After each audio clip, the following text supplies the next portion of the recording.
हाँ जी, पररूप संधि एंग पररूपम सूत्र के द्वारा अकारांत के बाद में क्या होगा, एंग प्रत्यय आएगा। एंग के अंतर्गत ए और ओ आते हैं, ये आपको याद रखना होगा। एच में 4 आ रहे हैं, एंग में 2 आ रहे हैं, अच में क्या आ रहा है, अक में क्या आ रहा है।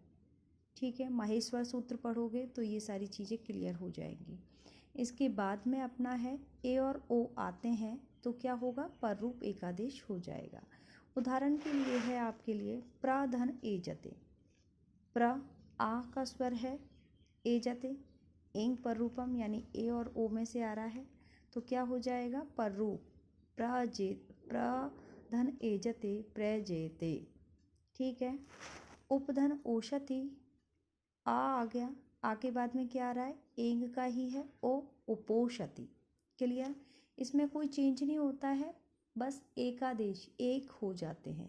ठीक है, फिर इसमें एक वार्तिक आता है इस संधि के अंतर्गत, पररूप संधि में शकंद्वादिषु पररूपम वाच्यम, ये वार्तिक है, ये आप चेंज करेगा इसमें। तो इस वार्तिक से शकंदु आदि से टी प्रत्यय, अब देखिए टी है इसमें, और शकंदु करकंदु ऐसे जो भी उदाहरण आएंगे ना वो आपके पर रूप संधि के अंतर्गत जाएंगे।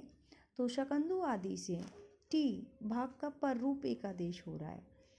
शक, ठीक है, शक धन अंधु, यहाँ पे तो ए और ओ है, यहाँ पे ए और ओ नहीं है, यहाँ पे एक वार्तिक है, अलग से नियम लेके चल रहा है, ये भी आपका पर रूप के अंतर्गत आएगा। शक धन अंधु दोनों जगह आ है, लेकिन क्या होगा, शकंदु सकंद्वादिशु। ठीक है, मनस धन ईशा, यहाँ पे आपका मनस, ठीक है, ईशा, ये आपका इसी वार्तिक के अकॉर्डिंग आ रहा है, ये फिक्स है उदाहरण, ये कोई चेंज नहीं होगा। ये ध्यान रखना है, जैसे एक अपने होते हैं ना कि नियम के खिलाफ भी होते हैं, तो ये विशेष नोट समझिए आप, ये आपको वार्तिक पढ़ना है, ये उदाहरण आपके पररूप संधि में आएंगे। शकंधु करकंधु, कर्क धन अंधुहु करकंधु, कुल धन अटा कुलटा, ये भी आपका पररूप संधि का उदाहरण है।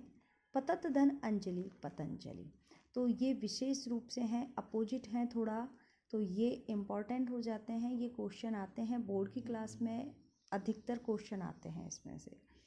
तो इस प्रकार से आपकी पररूप संधि कंप्लीट। और यहाँ पे हमारा लास्ट रह गया है प्रकृति भाव संधि।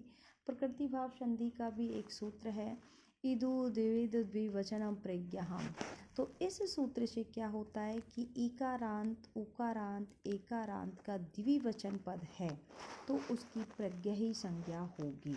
अब देखिए यहाँ पर आपका इकारांत एकारांत उकारांत और द्विवचन पद यानी द्वितीय विभक्ति का आ रहा है। तो अब देखिए द्विवचन पद आ रहा है, सॉरी द्विवचन आ रहा है, गंगे अमु लता लते, जानते हो द्विवचन गंगे, लते हरि विष्णु, इनकी यदि हम शब्द रूप चलाएंगे तो ये द्विवचन है। ए, ठीक है, ए के साथ क्या, एकारांत गंगे अमु, ज्यों का त्यों गंगे अमु। ठीक है, यहाँ पे हमने प्लस नहीं लगाया है। फिर है अपना लते अमु, लते प्लस अमु, हरि एतौ, इसमें द्विवचन होगा। ठीक है, इकारांत उकारांत एकारांत के साथ द्विवचन हो, अमे अमु एतौ इमौ कुछ भी पद आए तो क्या हो जाएगा, प्रकृति भाव संधि हो जाएगी। इस प्रकार से आपकी स्वर संधि कंप्लीट होती है।